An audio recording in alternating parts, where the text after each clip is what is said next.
Bien, Rosana, buenos días. Vamos a tratar de entrar al capítulo sexto de Cándido. Para ello es necesario ver qué pasó en el quinto. Esto yo lo digo en la esperanza de que usted pueda o leer el texto o escuchar el audiolibro.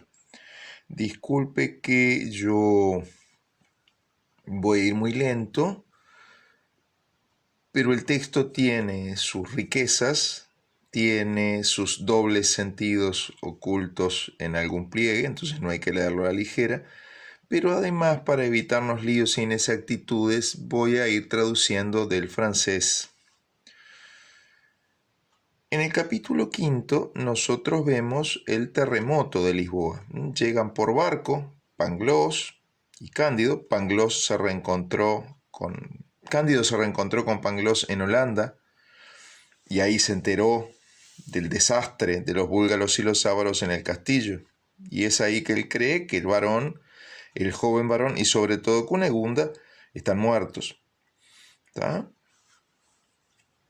Y bueno, llegan en barco junto a otro personaje, Jacobo, un hombre muy bueno que muere en la tempestad que hay, porque llegan en el momento del terremoto y el maremoto de Lisboa. Esto es importante porque ese terremoto de Lisboa fue real. Si usted busca terremoto de Lisboa, le va a salir la fecha, la cantidad de muertos aproximada, etc. Fue un hecho real. Ese terremoto de Lisboa fue lo que le dio el disparador a Voltaire para escribir la novela. Recordemos, Voltaire está en discrepancia con algo que dice un filósofo alemán llamado Leibniz. Estamos en el mejor de los mundos posibles y no hay nada que esté mal en el mundo. A ver, Voltaire se entera de un terremoto en el que mueren decenas de miles de personas de un momento para otro y dice, bueno, no, pará. Es insostenible que todo esté bien en el mejor de los mundos posibles. Mira el terremoto. Eso es lo que lo motiva a escribir Cándido. Es importante que Cándido llegue en el momento del terremoto con Pangloss, porque Pangloss va a armar su discurso para justificar que eso está bien, que es necesario, que tenía que pasar para algo bueno, a pesar de que mueren decenas de miles de personas, se destruye todo. ¿Sí? Esto nos permite establecer algunas funciones de los personajes y algunas estructuras de la novela. Primero, Pangloss tiene por única función representar una manera terca y equivocada de pensamiento. Una manera de pensamiento, sí, pero terca y equivocada. ¿Por qué terca? Porque no acepta prueba en contrario. Estamos hablando del dogmatismo. Se formula una verdad a priori antes de comprobarla en los hechos, y en vez de admitir razonamientos en contrario o prueba en contrario de la realidad, se retuercen los razonamientos para seguir demostrándose, entre muchas comillas, que lo que uno cree es cierto. Eso es el dogmatismo extremo, digamos. Eso representa Pangloss. Porque si usted va al capítulo quinto y lo lee, los argumentos de Pangloss para justificar que esa tempestad y ese maremoto y ese terremoto están bien, no tienen pies ni cabeza. Efectivamente, un terremoto donde se muere gente es algo que está mal. Que no lo podamos evitar son 10 pesos aparte. No puede justificarse que eso está bien. ¿Tá? Entonces, esto nos permite establecer primero lo que decíamos. La función de Pangloss es ser símbolo de una actitud. El dogmatismo, yo afirmo una determinada cosa sin probarla, ni con argumentos correctos, ni con prueba en la experiencia física, material, real. Pero a la vez es una denuncia contra una manera de razonar, la falacia, el razonamiento que parece correcto, pero es incorrecto porque uno razona haciendo lo que se llama petición de principio, habiendo decretado primero a qué conclusión quiere llegar. Entonces uno tuerce el razonamiento, tuerce la evidencia. ¿Está? Pero ¿qué pasa en esta relación entre Pangloss y Cándido?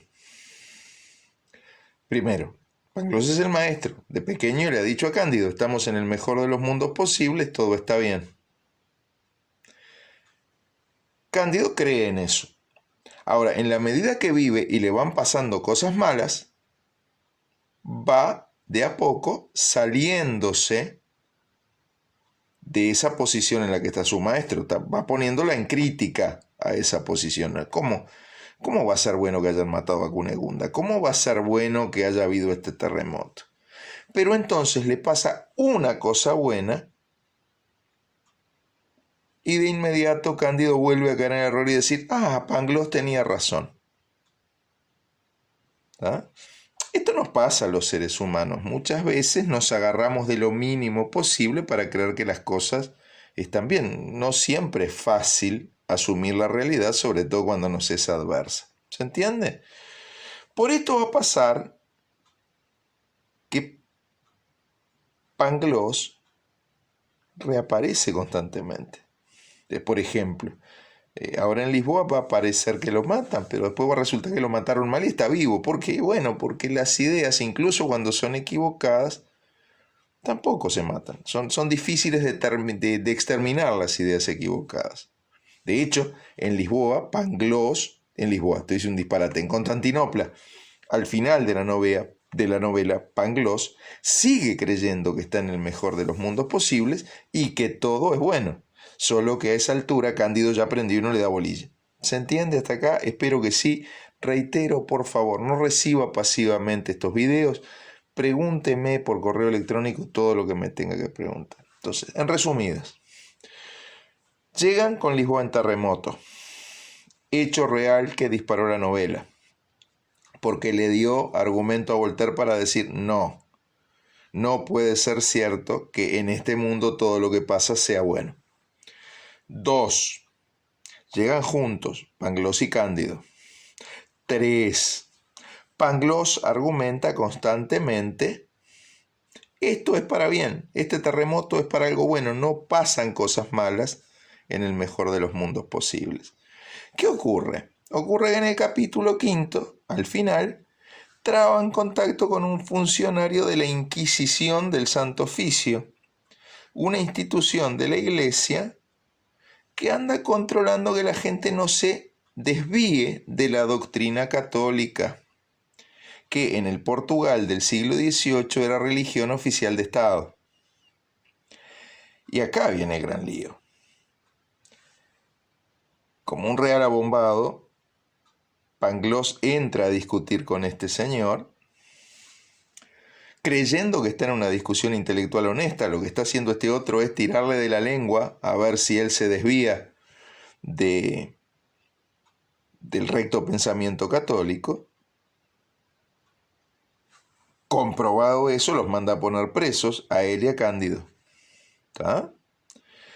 ¿Por qué le digo esto? Bueno, porque nosotros vamos a ver una ceremonia de la Inquisición en el capítulo 6. Vamos a ver un auto de fe, que es una ceremonia pública en la que se castiga, incluso con la muerte, a los herejes, a los que se han distanciado de la doctrina católica. Y esto por la sencilla razón de que va a usar los capítulos 5 y 6 Voltaire para criticar el hecho de que haya religión oficial de Estado. Pensemos, estamos en el siglo XVIII antes de la Revolución Francesa. Hay religión oficial de Estado para el caso de Portugal y también para la Francia de Voltaire, el catolicismo. Y el hecho de que haya religión oficial de Estado, aparte de generar privilegios, tenés más chance de ocupar un cargo público si sos católico que si no, sostiene un sistema político, la monarquía de derecho divino.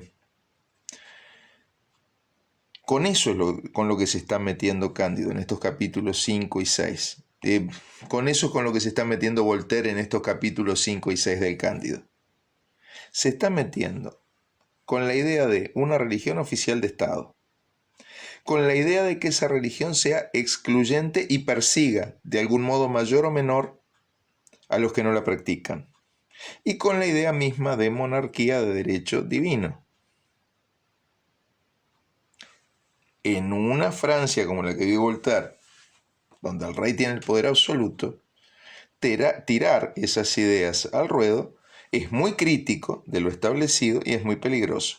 ¿Cómo lo tiene que hacer Voltaire? Con humor, indirectamente, y que parezca que está hablando de cualquier otra cosa menos de Francia. Él está hablando de Portugal, donde la manera en la que se vive el catolicismo es más atrasada que en Francia, pero indirectamente critica el hecho de que Francia tenga religión de Estado, el hecho de que esa religión de Estado genere cierta exclusión, cierta diferencia en contra de los que no la practican. Son mucho más duras en Portugal que en Francia, pero en Francia las hay. Tercero, la monarquía de derecho divino. Del mismo modo que los estados no tendrían que tener una religión oficial, según Voltaire, tampoco tendrían que creer que el rey que tienen es rey porque Dios quiere que sea rey. Si usted se fija, piense que estamos en un país como Uruguay que no tiene religión oficial, eso de que estemos en un estado laico donde la gente pueda tener la religión que quiera o ninguna, en buena medida se lo debemos a estos pensadores del siglo XVIII, como Voltaire. Porque antes de esto la mayoría de la gente creía que había una sola religión verdadera, que el rey era rey porque Dios quería y que podía imponer esa religión al total del pueblo. ¿Se entiende? Eso cambió. Bueno, estos pensadores ilustrados del siglo XVIII son parte importante de ese cambio. Si vamos al título del capítulo, que es lo que vamos a analizar en este video, o sea, la previa, el capítulo 6 y el título, vamos a ver que primero es lo que llamamos un título emblemático, porque nos va a anticipar lo que hay en el capítulo. Cómo se hizo un bello auto de fe para frenar los temblores de tierra y cómo Cándido fue azotado. Entonces, título emblemático. ¿Qué es un título emblemático? Aquel que nos cuenta el argumento o alguna acción importante del argumento o directamente los temas. En este caso nos cuentan el argumento, lo que va a pasar en el capítulo.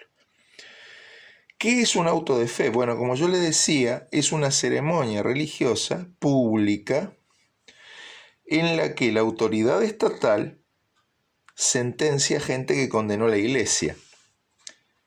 Ejecuta a gente que condenó la iglesia, mejor dicho, que sentenció la iglesia. ¿Y por qué la autoridad estatal? Y bueno, porque se trata de un Estado con religión oficial excluyente. Solo se puede ser católico y al que no se lo persigue. No confundir con un sacrificio. No es que Dios pida, quiero que me sacrifiquen a estas personas que se han apartado de mi doctrina. No. No es un sacrificio, es un castigo público. ¿Sí? Fíjense que el título es irónico, porque cuando me dicen bello auto de fe y me van a mostrar que algunos los cuelgan, otros los queman, otros los azotan, el adjetivo es irónico, ¿sí? Porque claro, esta es la estrategia de Voltaire y en general de los que hacen narrativa de ideas en el siglo de las luces. Eso se los mencioné en un video anterior. Swift, Montesquieu, Voltaire, Cadalso en España. Hacer reír para hacer pensar, ¿sí? De hecho, nos van a mostrar un castigo terrible sin hacernos emocionar. La estrategia de Voltaire parece ser, quiero que te rías, así pensás, ¿sí? Por eso lo de bello auto de fe es irónico. Fíjense además lo otro, ¿sí? Es la crítica del pensamiento mágico. A ver, No es científico pensar que porque el país sea católico y se castigue públicamente a los que se desvían del catolicismo, van a frenar los terremotos. No es científico eso. ¿Qué es el pensamiento mágico que va a atacar Cándido en este capítulo? Primero, creer que todo lo que ocurre por intervención de alguna potencia sobrenatural. O es el diablo que nos tienta, o es Dios que nos premia, o Dios que nos castiga por algo que hicimos. No, los terremotos no pasan por eso. Pasan por razones geológicas. Las placas continentales se están moviendo, hay lo que se llama fallas, es decir, puntos de contacto entre esas placas continentales, y en esa fricción entre bordes del terreno se dan movimientos de tierra. ¿Está explicado? ¿Está? No, acá la explicación que se da a esta gente de Lisboa es mágica. Algo malo hicimos que Dios nos castiga con terremotos. Bueno, vamos a tener que castigar a esos herejes, a esos que se desvían de la recta religión que tenemos entre nosotros, a ver si paran los terremotos. Por supuesto, Voltaire va a refutar ese pensamiento mágico. Al final del capítulo 6, después de hacer el auto de fe, va a haber un terremoto más grande que el anterior. ¿Está? Es decir, no, negro, no pasan así las cosas. No es correcto el pensamiento mágico. Pero a mí me interesa el final del titulito y cómo Cándido fue azotado, porque es lo que le toca a Cándido durante toda la novela. Sufrir, sufrir, sufrir, sufrir, sufrir.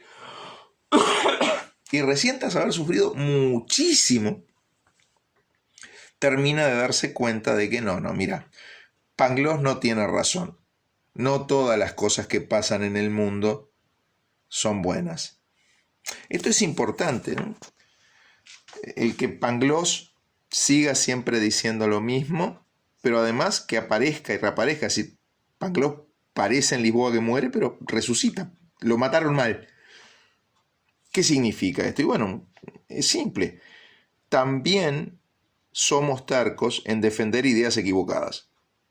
¿Vio que a veces se dice las ideas no se matan? Bueno, las ideas estúpidas tampoco se matan. Sigue habiendo gente que considera que está todo bien en este mundo. ¿Está? Primero eso. Y segundo, la dificultad para aprender. Cándido, al que de chiquito le metieron esa idea en la cabeza, demora toda una vida de sufrimiento para darse cuenta de que mira que no está todo bien en el mundo. ¿Y cómo lo tiene que hacer? Sufriendo. Es lo que le dicen al final del título. ¿Qué le pasa a Cándido? Le va mal. Sufre, es azotado. Y esto es interesante porque nos permite caracterizar al personaje protagónico, a Cándido. Cándido es un antihéroe. Porque es un personaje muy desgraciado. No es que no sea valiente, pero le cuesta pensar correctamente, se equivoca y le va mal. Le va mal. Los castigan, lo engañan. O sea, es lo que llamamos un antihéroe. Con esto como previa yo la dejo pensando. Entre esta noche y mañana de mañana ya le voy a mandar un video en que nos mitamos en el auto de fe propiamente dicho. Pase usted bien.